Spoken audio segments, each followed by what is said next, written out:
One of the most important things we do as a property manager is get a unit ready to rent after the previous tenant moves out. We call that a turn in the industry, or a turnover, and there's a lot that happens during a turn. Let me briefly walk through the process in case you're curious about how a professional property management handles turnover between tenants. So the first step is the tenant usually is going to provide notice of move out. So that's either going to come about through us contacting them regarding their lease renewal, or they may just proactively reach out and say, hey, I'm not going to be renewing my lease when it comes up. So that sets off a checklist. We love checklists at RL Property Management. And that checklist contains things like, document the notice received by the resident, inform the owner of an upcoming vacancy, and things of that nature. So from that point forward, we're kind of in a waiting game until the tenant actually moves out and delivers possession back to us. And that just means they turn in the key or provide us some sort of written notice that they vacated. So once we have possession of the property back, we immediately go within 1 to 2 business days and perform a move out checklist. And during that process, we're going to take pictures all over the property, inside and out. We get probably close to 100 photos. And that's going to let us do two things from there. One, document any security deposit deductions that need to happen if there was any damage to the property, or if the outgoing resident didn't clean it all the way or anything like that. We have evidence to back that up, and we can calculate how much to hold back from their deposit.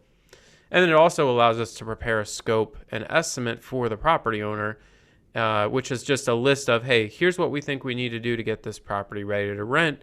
Here's how much we think it's going to cost. Do you approve it? And 90% of the time they do. Sometimes we have a little bit of a back and forth discussion about those details. Once the owner approves the scope and estimate, we go to work.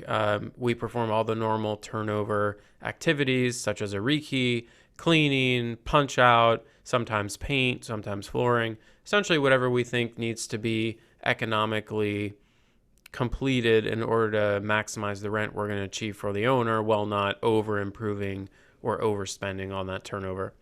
Once the unit's fully complete, then it goes over to the leasing department. The leasing department will engage a photographer if we don't already have photos, get a nice set of photos prepared, and then list the unit for rent.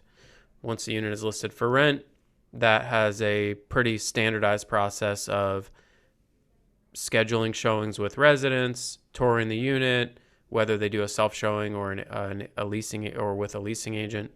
And then, of course, those who are interested will apply, and we'll go through our tenant screening process. If they're approved, we'll extend an offer to sign a lease, and move in. And then once they move in, there's a little bit of sort of post-move-in activities. Again, this is all checklist driven to make sure we don't miss anything. Of course, the owner is notified of the move-in date and the rent amount and everything else.